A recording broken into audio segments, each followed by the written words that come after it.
Alio, labas. Labas. Sakyk man, prašau, tu esi ta mergina, kuri savo rankinę pamirtė ne per seniausiai? Kas tokia? Sakau, ar tu esi ta mergina, kuri ne per seniausiai pamirtė savo rankinę? Nu kaip ne per seniausiai, tai aš gerus 3 mėnesius, nu nežinau. Tai labai puiku. Koks... Ką? O kuo tu dabar užsiemi? Draugai sėdžiu. Supratau, žiūrėk, koks dalykas. Man perdavė tavo rankinuką, su telefonu netgi. Ir aš kaip suprantu, tavo vardas yra Beata, ar ne? Nu.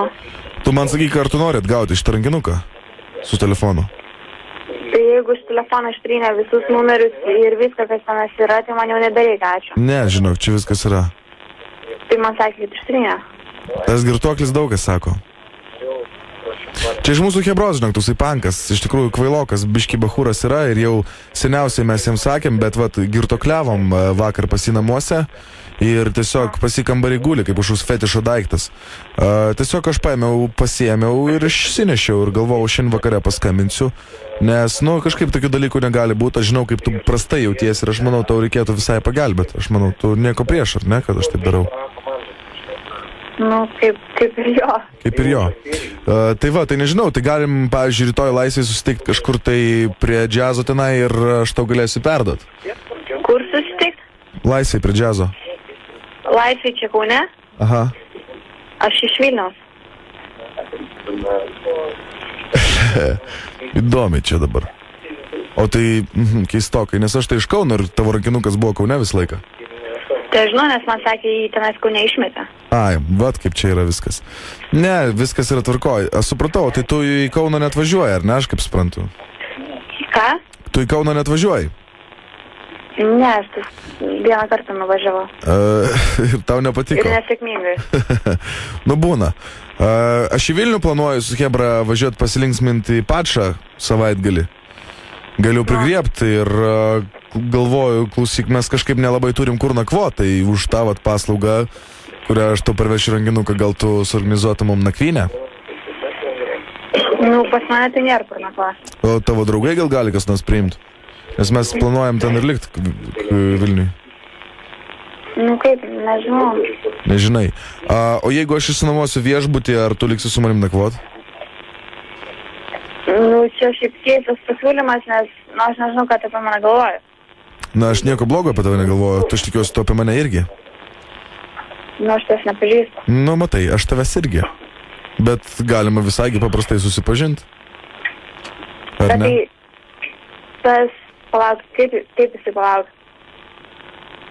Neprisimenu dabar jo vardą. Jisai sakė šiaip tai, Pankas, kad... pravardė jo yra. Kas? Pankas. Tai kad ne jisai rado mano telefoną. Pravardė jo yra. Pankas. Na, aš tik vieną tokį pažįstu, bet tai, nu, gerai, tarkim. Nu. Jisai sakė, kad viskas įstinė aš jo.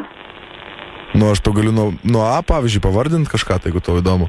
Bet tai klausimas... Numerius pavardinti. Supranti. Dabar klausimas, ar tau reikia iš viso to daikto. Aš galvoju, gal tu čia dabar kažką laužysi, gal tau nereikia nei telefonų, nei rankinuko. Aš mieliau visą tą dalyką parduočiau tiesiog ir būtų man rami galva. Tai pardavinė, ką nori tai daryti. Nu, tai aš tikriausiai taip ir padarysiu, nes kažkaip tai čia žiūriu, tau visiškai nereikalingas tas dalykas, Beata, ne? Jo. Supratau, dar vienas dalykas, Beata, kai aš atvažiuosiu į Vilnių, tai tikiuosi, kad mes kartu klausysim su taim radio stoties Zip FM. Zip FM. Labas, Beata, trukdo radistai iš radio stoties Zip FM tave. Jo, Jonas ir Rolandas. Nu, su manim prikeltau senus nemalonius prisiminimus. Ir Rolandas atsiuntė visą informaciją apie tave. Čia tavo draugas tikriausiai. Jo. Nežinau tokio. Na, žinai, bet jisai atsiuntė ir liepė tau viską taip susakyti ir O tai kaip čia buvo, dabar papasakok mums istoriją. Tai tu nuvažiavai Kauno pasitūsinti ir pametė rankinuką? Jo, autostradai. O kaip taip gali būti? Nu, taip gali būti, išlipau iš mašinos ir, nu, iškrito tašę. O tai atgal nelipai ir tai mašina? Ar važiuojantį mašiną? Ai, sustoji pamyšt? Privažiavo dar vieną mašiną ir tapsi rado tašę ir pasiėmė. O tai tu sustoji pasisiot, suprantu? Mes nuėjome degalinę. Kaip blogai, klausyk. Koks ragas, matai. Nu ką? Nu nieko žiupliukė, tai aš tikiuosi viskas daugiau nebeskambinėjau. Ne. Nu tai va. Nu neliūdėk, būna ir blogiau. Teisingai? Jo. Gerai, ate. Iki. Gerai, davai. Davai, sako. Biri.